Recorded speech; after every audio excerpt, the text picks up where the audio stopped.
Et si c'était tout à fait normal d'avoir peur de l'inconnu?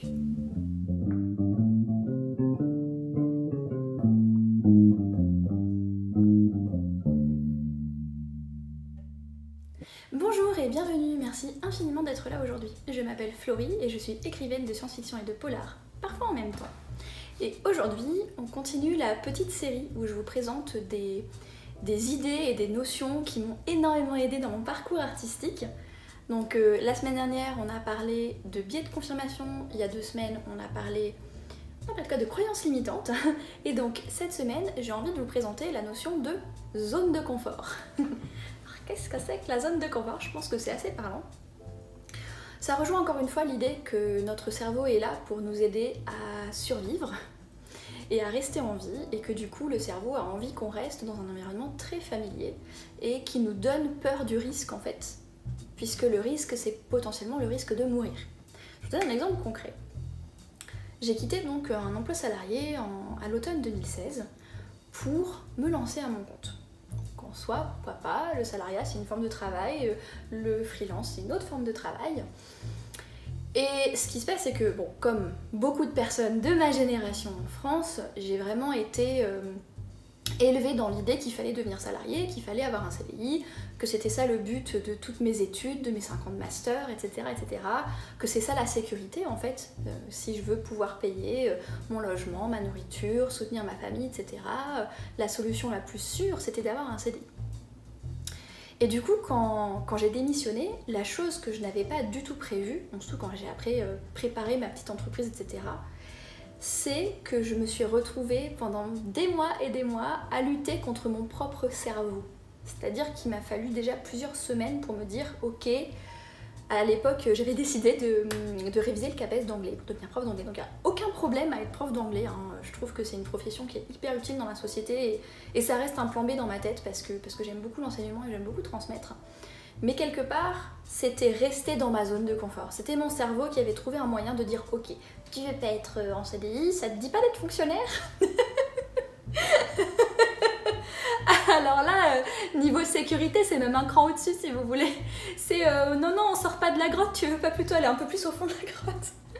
Encore une fois, il n'y a aucun problème à être en CDI, il n'y a aucun problème à être fonctionnaire. C'est pas la question. La question, c'est que dans le milieu dans lequel j'ai été éduquée, être en CDI ou être fonctionnaire, ça consiste... Enfin, ça représente une zone de confort.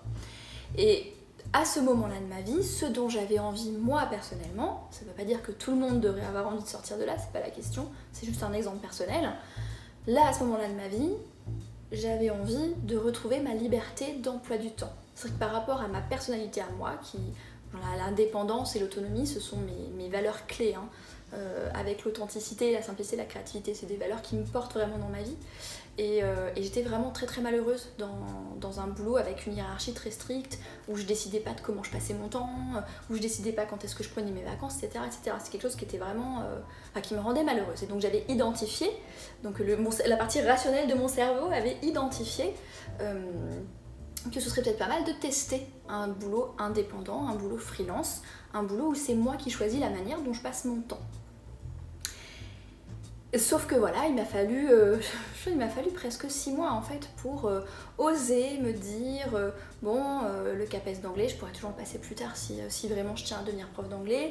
Là, allons-y quoi, lançons-nous, montons l'entreprise, cherchons des clients, renseignons-nous sur comment est-ce qu'on travaille dans la com en indépendant, renseignons-nous sur comment est-ce que je peux gagner de l'argent en tant qu'artiste, etc., etc. Et voilà, donc ça c'est la zone de confort, c'est-à-dire qu'il m'a fallu plusieurs mois, j'étais suivie en plus par une psy à l'époque, par la suite j'ai même eu un suivi par une coach spécialisée en carrière professionnelle, parce que c'est un vrai blocage interne. C'est vrai que je me souviens que à l'époque où j'ai eu la première piste d'emploi, enfin de travail, je sais pas quel mot utiliser, de mission. C'est qu'aujourd'hui en communication, j'ai une mission pour un client dans le jeu vidéo, et c'était l'époque où j'étais en pourparlers avec eux pour travailler avec eux en tant qu'indépendante. Donc c'était le moment où ça devenait vraiment concret. Où là on me disait viens, sors de la grotte, j'entends l'antilope qui est en train de courir, prends la flèche et va la chasser quoi. Et c'était, je pense, la période la pire parce que c'était, je me réveillais, je changeais d'avis le matin je me réveille, ah non finalement je vais leur dire non, je vais prendre le CAPES d'anglais, et puis au fur et à mesure de la journée, ah oui mais quand même, c'était un truc terrible. Et donc ce que j'ai découvert par la suite, c'est que ça, c'est le résultat du cerveau qui cherche à nous maintenir dans ce qu'on appelle notre zone de confort. Donc pourquoi c'est intéressant de comprendre le principe de zone de confort? La zone de confort, c'est quoi? C'est cette espèce de petite bulle sécurisée autour de nous qui correspond à ce qui nous est familier, aussi bien dans le domaine personnel, professionnel, des loisirs, des habitudes, du quotidien, de toutes ces choses-là. Et si on veut faire quelque chose de nouveau, donc là, je vous donne un exemple qui est assez extrême, qui est un exemple de quitter un CDI pour se mettre en indépendant, mais ça peut être tout simplement le fait de commencer à cuisiner plus de légumes, le fait de vouloir se remettre au sport, le fait de partir en vacances dans un pays où on n'est jamais allé avant, voilà, ça peut être des choses beaucoup plus quotidiennes. Et en fait, tout ça, si ça ne fait pas partie de notre expérience connue, et d'autant plus si on ne connaît pas de gens qui ont vécu cette expérience-là, c'est de plus en plus éloigné de notre zone de confort. Et le cerveau va tout faire pour nous empêcher d'y aller. Donc si vous avez envie par exemple de vous lancer dans un projet artistique le week-end, si vous n'avez pas d'artiste dans votre entourage, que vous n'avez jamais fait d'art, que vous n'avez jamais eu d'exemple finalement de gens qui ont lancé un truc assez sérieux et sympa, où ils y passent du temps le week-end, et ben ça va vous paraître oh là là, c'est pas possible, j'ai pas le temps, etc., etc. Ça fait partie, tout comme le biais de confirmation et les croyances limitantes, en fait, c'est pour ça que je vous en parle dans cette série-là, c'est que ça fait partie des choses qui nous empêchent d'avancer, en fait. C'est-à-dire qu'on se dit, oh non, non, je suis quand même mieux là-dedans, même si c'est pas très confortable, paradoxalement. C'est sécurisé, je sais que là je survis, donc je vais rester là-dedans. Donc lorsque vous êtes au courant de l'existence de la zone de confort, eh bien c'est plus facile de savoir comment en sortir. Parce qu'en fait, si vous allez directement de... Peut-être que ça a été aussi mon erreur quand j'ai quitté mon CDI, c'est que j'ai essayé d'aller directement de salariée à totalement indépendante.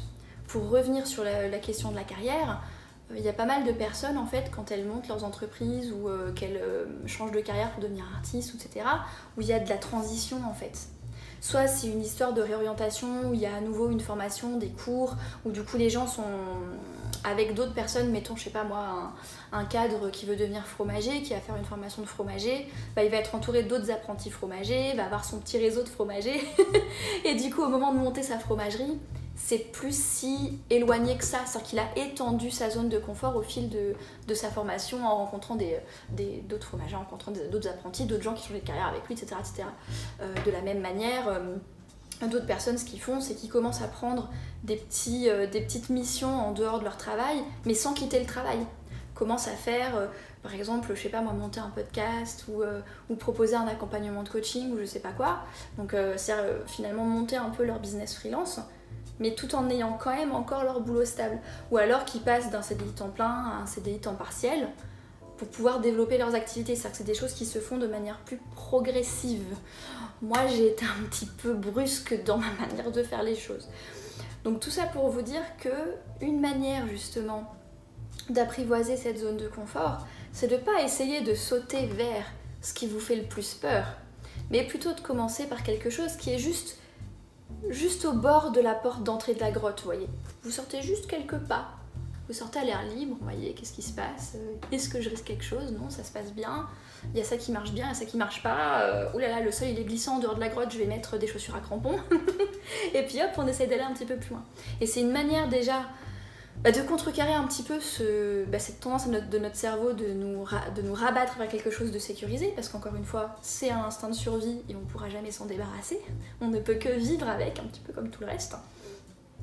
Et en même temps, le fait d'y aller tout doucement, ça nous permet d'avoir des apprentissages qui nous permettent de s'améliorer avant d'aller vers un défi plus grand.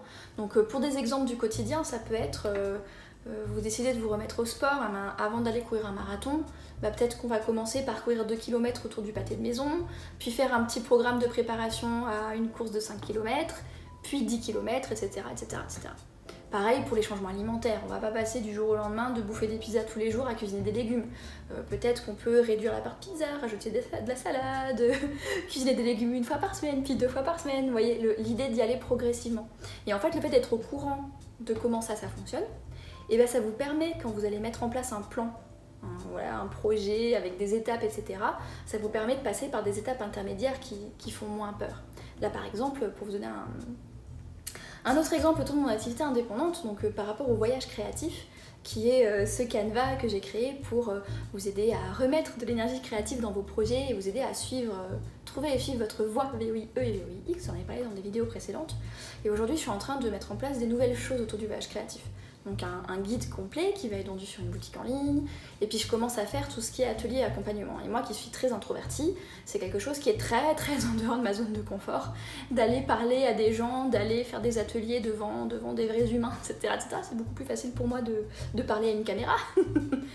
Et donc du coup, au lieu de commencer par organiser un énorme atelier avec 50 personnes, en louant un énorme amphithéâtre, etc., j'ai commencé au mois de juin 2019 là, par faire un petit atelier qui était dans le cadre de la journée Work for Art, Art for Work, qui était organisée par quelqu'un d'autre, où moi je me suis insérée dedans quelque part pour un petit atelier d'1 heure, il y avait 10-15 personnes, ça fait beaucoup moins peur. Et ça s'est bien passé, et du coup, quelque part la zone de confort elle s'étend. Maintenant, faire des ateliers avec 10-15 personnes, c'est quelque chose qui me paraît possible. C'est à la limite de ma zone de confort, mais c'est en train de rentrer dedans.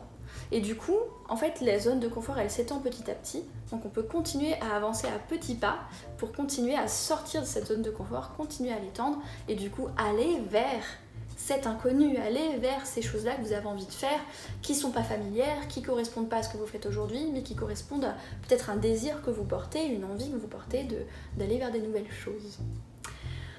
Voilà, je vais m'arrêter là pour l'explication d'aujourd'hui. Donc c'était la 3e petite vidéo qui explique des concepts qui m'ont aidé à avancer en tant qu'artiste indépendante, donc la zone de confort.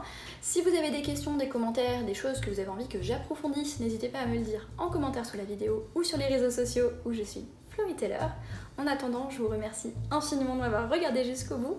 Je vous souhaite une belle journée, une excellente soirée et à la prochaine!